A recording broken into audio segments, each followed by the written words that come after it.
ठीक है। तो हम अपने बच्चों को इतने बढ़िया बढ़िया उदाहरण देते हैं, वो बेचारे परफेक्शन के अंदर दब के रह जाते हैं कहीं ना कहीं। और परफेक्शन कब पैदा होती है? जब आप बच्चों की तुलना करते हैं। बच्चों को परफेक्शन के नाम पे जितना शर्मिंदा माँ बाप करते हैं और कोई नहीं करता। समाज तो बाद में करता है, क्योंकि समाज बाद में आता है, पहले माँ बाप ही आते हैं अपने बच्चों को बेशर्म बनाने के लिए। आपने ही बच्चों के अंदर ये चीज भरी है दिमाग के अंदर, परफेक्शन बढ़िया, उससे बढ़िया, इससे बेहतर, और बेटर करते चलो, ये नहीं करोगे तो ऐसा होगा, वैसा नहीं तो वैसा होगा। जीवन एक परफेक्ट, एक थ्योरी की तरह, एक बिल्कुल परफेक्ट फेरी टेल की तरह अपने बच्चों के दिमाग में भरने के लिए अगर कोई जिम्मेदार है तो वो महादेव। जय श्री राम।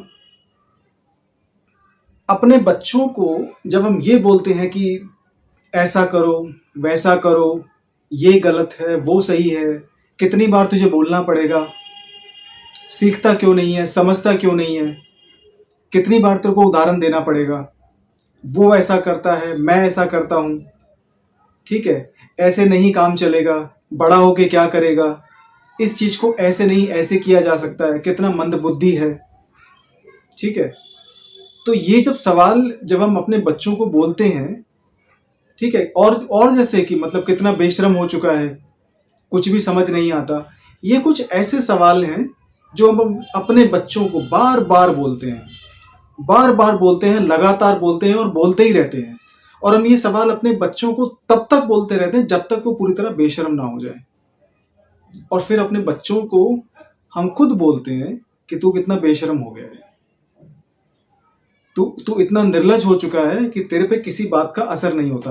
फिर अपने बच्चों को हम उदाहरण देके बताते हैं, जैसे तू चिकना घड़ा हो गया है कि तेरे पे कितना भी पानी डालो कुछ भी नहीं ठहरता, चाहे तुझे कितना मर्जी सुना लो, कितना मर्जी शर्मिंदा कर लो, तेरे को शर्म नहीं आती, और शेमलेस हो चुका है तू, किसी बात की शर्मिंदगी तुझे महसूस नहीं होती। ये हम अपने बच्चों को बताते हैं, ये अपने बच्चों को सुनाते हैं। और हम ये बच्चों को जब ये बोलते हैं ना कि कितना बेशर्म हो चुका है, तेरे पे किसी चीज का असर नहीं होता, या कितना निर्लज हो चुका है, या चिकना घड़ा बन चुका है, उसका जो कारण है बच्चों को ऐसा बनाने का, वो हम खुद ही हैं। उसका उदाहरण, उसका कारण भी माँ बाप ही होते हैं। एक तो सबसे पहली चीज, लोगों को जब हम बेशर्म बोलते हैं, लोगों को ये बिल्कुल अंदाजा नहीं है कि शर्म नाम का जो भाव है, शर्म नाम की जो जो मानसिक स्थिति है, उसका कितना गहरा, कितना गंदा और कितना नेगेटिव असर किसी बच्चे की बुद्धि पे हो सकता है। उदाहरण के तौर पे, आपने सुसाइड करते किसी बच्चे को देखा होगा, जैसे आपने देखा होगा स्कूल कॉलेज में बच्चे सुसाइड कर लेते हैं, तो आपको पता है कि कौन सा भाव, कौन सी स्टेट ऑफ माइंड उस वक्त बच्चा फील कर रहा होता है जब वो सुसाइड करने का प्लान कर रहा होता है, या फिर सुसाइड करने से कुछ समय पहले, कुछ मिनट पहले उसकी मानसिक स्थिति कौन से भाव को सबसे ज्यादा एक्सपीरियंस करती है? सिर्फ दो भाव होते हैं, एक शर्मिंदगी और एक आत्मग्लानि, जिसको गिल्टी कहते हैं। और आप अपने बच्चों को कहते हो कि तू बेशर्म हो चुका है, तू चिकना घड़ा हो चुका है, तेरे पे किसी बात का असर नहीं होता। अरे भाई, अपने बच्चों को आप खुद ही बेशर्म बना देते हो। बेशर्म बनाने का कारण पता है क्या है? क्योंकि आप अपने बच्चे की तुलना जीवन के हर पहलू पे, जीवन के हर पार्ट में, जीवन के हर हिस्से में आप अपने बच्चे की तुलना एक परफेक्शन या एक परफेक्ट चीज से करते हो। मैं बताता हूं कैसे। आप अपने बच्चे को बोलोगे कि वो बच्चा एग्जाम में इतने मार्क्स ले आया, ठीक है, उसके बाद आप बोलोगे कि आपका बच्चा बड़ा हो कि तू बड़ा होके क्या बनेगा, क्योंकि जब मैं छोटा था तो मैंने ये वाले झंडे उखाड़े थे, मैंने वहां किला फतेह किया था, ठीक है, तेरी उम्र के अंदर भगत सिंह जी फांसी चढ़ गए थे, ठीक है। तो हम अपने बच्चों को इतने बढ़िया बढ़िया उदाहरण देते हैं, वो बेचारे परफेक्शन के अंदर दब के रह जाते हैं कहीं ना कहीं। और परफेक्शन कब पैदा होती है? जब आप बच्चों की तुलना करते हैं। आप अपने बच्चों को कभी नहीं बोलोगे ऐसा। आजकल के एडवांस माँ बाप जो थोड़े से एजुकेटेड हैं, वो भी यही करते हैं, वो थोड़े से प्यार से करते हैं। एक तो होता है ना कि भाई मिडिल क्लास का है या लोअर मिडिल क्लास की फैमिली है, तो वो तो बच्चों पे जैसे अंगार बरसा देती हैं, तू बेशर्म है, चिकना घड़ा है, किसी काम का नहीं है, निर्लज हो चुका है, बड़ा होके तू मजदूरी करेगा, पढ़ाई लिखाई तेरे बस की नहीं है, कुछ नहीं कर सकता। तो वो तो बेचारे को इतना सुना देते हैं, उसको ये सच में एहसास होने लगता है अपने बारे में कि वाकई तू बेशर्म है, वाकई तू किसी काम का नहीं है, पढ़ाई लिखाई तेरे बेजे में घुसेगी नहीं। जो थोड़े से एजुकेटेड लोग होते हैं, वो अपने बच्चों को थोड़ा प्यार से चाबी भरते हैं कि बेटा अगर पढ़ाई लिखाई नहीं करेगा, कुछ जीवन में नहीं करेगा तो ऐसा बन जाएगा, मजदूर की तरह काम करना पड़ेगा या महीने की 20-25 हज़ार की सैलरी में काम चलाना पड़ेगा। ये जो मिडिल क्लास और जो थोड़ी सी जो एलिट क्लास होती है, जो अपर मिडिल क्लास की जो कैटेगरी होती है, तो बच्चों को परफेक्शन के नाम पे जितना शर्मिंदा माँ बाप करते हैं और कोई नहीं करता। समाज तो बाद में करता है, क्योंकि समाज बाद में आता है, पहले माँ बाप ही आते हैं अपने बच्चों को बेशर्म बनाने के लिए। आपने ही बच्चों के अंदर ये चीज भरी है दिमाग के अंदर, परफेक्शन बढ़िया, उससे बढ़िया, इससे बेहतर और बेटर करते चलो, ये नहीं करोगे तो ऐसा होगा, वैसा नहीं तो वैसा होगा। जीवन एक परफेक्ट, एक थ्योरी की तरह, एक बिल्कुल परफेक्ट फेरी टेल की तरह अपने बच्चों के दिमाग में भरने के लिए अगर कोई जिम्मेदार है तो वो माँ बाप है। और जब बच्चा खुद हार जाता है ना अपनी कोशिश कर करके, जब बच्चे को लगता है कि यार 5वीं पास हो गई, 7वीं पास हो गई, 10वीं पास हो गई, ग्रेजुएशन भी हो गई, लेकिन अभी भी मुझे समझ नहीं आ रहा कि मैं अभी भी बेशर्म हूं कि क्या हूं। क्योंकि आपने बच्चे के अंदर, जो बचपन के अंदर जो आत्मग्लानि भरी थी, जो शर्मिंदगी भरी थी, जो शर्म उसके अंदर भरी थी, वो निकल ही नहीं पा रही बेचारे के अंदर से। वो खुद ही अपनी पर्सनैलिटी पे, अपनी काबिलियत पे और अपनी एबिलिटी पे वो सवाल उठाने लगता है।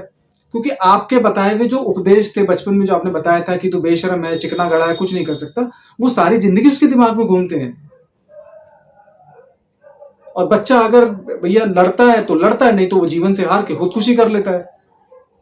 फिर उसके बाद आपको आत्मग्लानि फील होती है, फिर आपको शर्मिंदगी महसूस होती है कि हमने अपने बच्चे को समझा नहीं। जिस बच्चे के अंदर शर्मिंदगी भरी जाती है ना जीवन भर, वो बच्चा शर्मिंदगी को ही अपने जीवन का हिस्सा मान लेता है, और फिर ऐसा बच्चा हमेशा जीवन भर एक परफेक्ट चीज की खोज में लगा रहता है। चाहे वो परफेक्शन पढ़ाई में हो, चाहे वो परफेक्शन जॉब के अंदर हो, चाहे वो लाइफ पार्टनर के अंदर परफेक्शन खोजता हो, ठीक है, चाहे वो अपनी आने वाली पीढ़ी के अंदर भी परफेक्शन ढूंढता हो, चाहे वो हर चीज में परफेक्शन देखता है। ऐसे बच्चे का जो विजन होता है जीवन को लेके, वो ब्लैक एंड व्हाइट हो जाता है, या तो ये है या फिर नहीं है। ऐसे बच्चों के लिए ग्रे एरिया नहीं होता है। ऐसे बच्चे कहीं एडजस्ट नहीं कर पाते अपने आप को। ऐसे बच्चे ही अपने आप को मोरल लेवल पे बहुत एक्सट्रीम लेवल पे ले जाते हैं। तो अगर अपने बच्चों को आप खुद शर्मिंदगी महसूस कराओगे, उनको खुद आप छोटा महसूस कराओगे, उनको खुद आप बेकार की चीज महसूस कराओगे, तो वो बच्चे कहाँ उस चीज से निकल पाएंगे। शर्मिंदगी और जो आत्मग्लानि और जो गिल्टी होती है, हमारे समाज का बहुत ही गंदा और बहुत ही अगली पहलू है। और हर एक व्यक्ति इस एहसास से निकलता है, और हर एक व्यक्ति कभी ना कभी अपने जीवन में अगलीनेस, गिल्टीनेस और शेमलेस जो शर्मिंदगी होती है, वो कभी कभार अपने एक्सट्रीम लेवल पे महसूस करता है। और हर एक व्यक्ति को आज के टाइम में ऐसा महसूस होता होगा कि ये जीवन किसी काम का नहीं है, क्योंकि लोगों ने मुझे शर्मिंदगी महसूस करा करा के मुझे ऐसा एहसास दिला दिया, मेरे मन में बात बैठा दी है कि मेरा जीवन किसी काम का नहीं है, मैं जो बोलता हूँ सब गलत है, मेरी बात की और मेरी जो ओपिनियन होते हैं उसकी कोई मायने नहीं रखता, मेरे माँ बाप खुद मेरी बातों की रिस्पेक्ट नहीं करते। तो ऐसा बच्चा शर्मिंदगी में अपने आप को खत्म ही कर देता है। और फिर आप बोलते हैं कि हमारे हमारे बच्चे बेशर्म कैसे हो गए। तो ये जो चीज मैं बोल रहा हूं, ये सब उन माँ बाप के लिए है जो अपने बच्चों के अंदर परफेक्शन ढूंढते हैं। जीवन में परफेक्शन नाम की कोई चीज नहीं होती। ये आप लोगों को कब समझ आएगा। जीवन में कुछ भी परफेक्ट नहीं है और कुछ भी सर्टेन नहीं है, कुछ भी फिक्स नहीं है। अगर आपको लगता है कि जीवन हमेशा ऐसा चलेगा, तो ये आपकी सबसे बड़ी मंदबुद्धि, सबसे बड़ी गलतफहमी है। अगर आपको लगता है कि जो चीज आज इस स्थिति में है वो कल भी ऐसी रहेगी, परसों भी ऐसी रहेगी, तो आप बहुत बड़ी गलतफहमी में हैं। जीवन पूरी तरह अनप्रेडिक्टेबल है, अनसर्टेन है, और इसी अनसर्टेनिटी का नाम, इसी अनप्रेडिक्टेबिलिटी का नाम जीवन है। और हर पल अपने आप को बनाए रखना, अपनी गरिमा को बनाए रखना, अपनी बुद्धि को एकदम स्थिर रखना, आज के टाइम में सबसे बड़ी एजुकेशन ही यही है।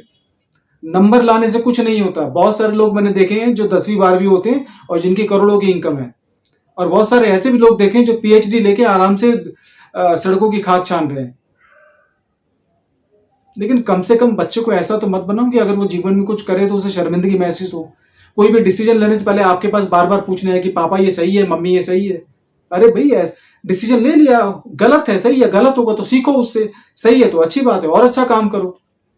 तो अपने बच्चों को शर्मिंदगी महसूस करवाने में, अपने बच्चों को बेशर्म बनाने में कहीं ना कहीं हमारा भी हाथ है, और हमारा ही बहुत बड़ा हाथ है। बच्चे कुछ गलत करते हैं तो उनको एनकरेज करो, कोई दिक्कत नहीं है, गलत हो गया, दोबारा ट्राई करो, दूसरी बार भी गलती होती कोई बात नहीं, तीसरी बार करो। उनको डराओ मत, उनको शर्मिंदगी महसूस मत कराओ। अगर आप उनको एनकरेज करोगे, अगर उनकी हिम्मत बढ़ाओगे, उनका प्रोत्साहन करोगे, तो उनके अंदर एक कॉन्फिडेंस फील होगा, उनके अंदर एक आत्मविश्वास जगेगा कि हाँ, कम से कम मेरे माता पिता तो मेरे साथ हैं, जो मुझे जज नहीं करते। तो ये चीज आज के टाइम में बहुत जरूरी है। और ये मैं इसलिए बता रहा हूं कि ये जो सवाल जिसने पूछा था मेरे से, वो अपने बच्चों से खुद कह रहा था कि अब आजकल के बच्चे इतने बेशर्म क्यों हैं। आजकल के बच्चे नहीं भैया, आजकल के लोग भी बहुत बेशर्म हैं, और वही बेशर्मी पीढ़ी दर पीढ़ी, दूसरी पीढ़ी से तीसरी पीढ़ी, या ऐसे ही पीढ़ी दर पीढ़ी ये ट्रांसफर होती जा रही है। ये हमने बेशर्मी जो है, ये हमें अपनी परंपरा में, अपनी संस्कृति में मिली है लोगों से, हमारे सामाजिक वैल्यू का हिस्सा है बेशर्मी और आत्मग्लानि, क्योंकि हम ऐसा ही फील कराते हैं अपने बच्चों को। हर हर महादेव, जय श्री